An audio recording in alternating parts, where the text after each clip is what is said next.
Muhammad had a child bride named Aisha. He married her when she was 6 or 7 years old, but she came down with some sort of illness that caused her hair to fall out. After her hair grew back, Muhammad consummated the marriage. The Prophet of Islam climbed on top of his child bride when she was 9 years old. Sahih al-Bukhari, 5158. The Prophet wrote the marriage contract with Aisha while she was 6 years old and consummated his marriage with her while she was 9 years old, and she remained with him for 9 years, i.e. till his death. Sahih Muslim 3480. It was narrated that Aisha said, "The Prophet married me when I was 6 years old and consummated the marriage with me when I was 9 years old." Sahih Muslim 3481. It was narrated from Aisha that the Prophet married her when she was 7 years old, and she was taken to him as a bride when she was 9 years old, and she took her dolls with her.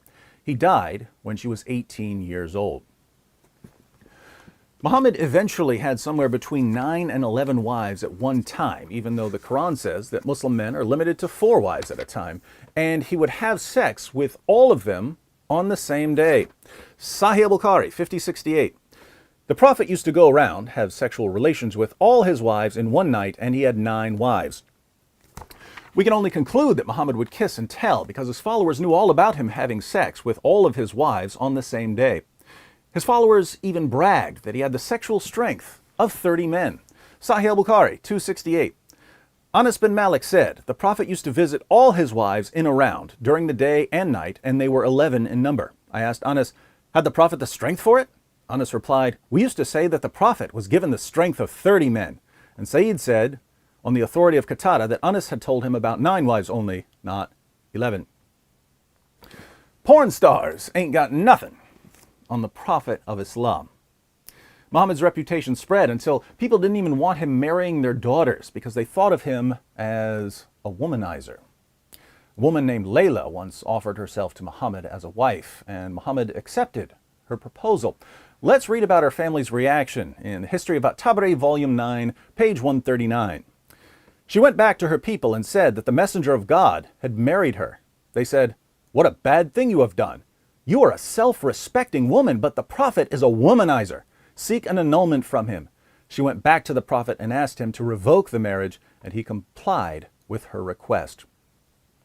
So Muhammad was known as a womanizer, but of all his wives and sex slaves, his child bride Aisha was his favorite. He even asked his followers why they would marry an adult woman when they could fondle little girls. Sahih al-Bukhari, 5080. Narrated Jabir ibn Abdullah, "When I got married, Allah's messenger said to me, 'What type of lady have you married?' I replied, 'I have married a matron.' He said, 'Why? Don't you have a liking for the virgins and for fondling them?' Jabir also said, 'Allah's messenger said, 'Why didn't you marry a young girl so that you might play with her, and she with you?'" Now, if you're a normally functioning man without serious mental health issues, you have to be wondering why any grown man would be attracted to a little girl more than to a grown woman. But Muhammad tries to explain it to us, and he tries to explain his preference by comparing Aisha to food that's better than other food. Sahih al-Bukhari, 3411.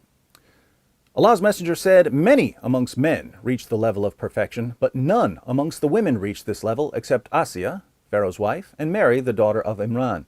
And no doubt the superiority of Aisha to other women is like the superiority of al-farid, i.e. a meat and bread dish, to other meals." A young girl, according to Muhammad, is simply a better dish than a grown woman. Some profit you've got there, my Muslim friends. Now please, by all means, fill up the comments section with, "Don't trust this David Wood guy, he's taking things out of context and distorting the passages," as if I didn't just put the passages up on the screen so that people can read them for themselves. Aisha takes the woman to Muhammad and says, "I have not seen any woman suffering as much as the believing women. Look, her skin is greener than her clothes." This is Aisha, the mother of the faithful, saying that Muslim women were being treated worse than pagan women.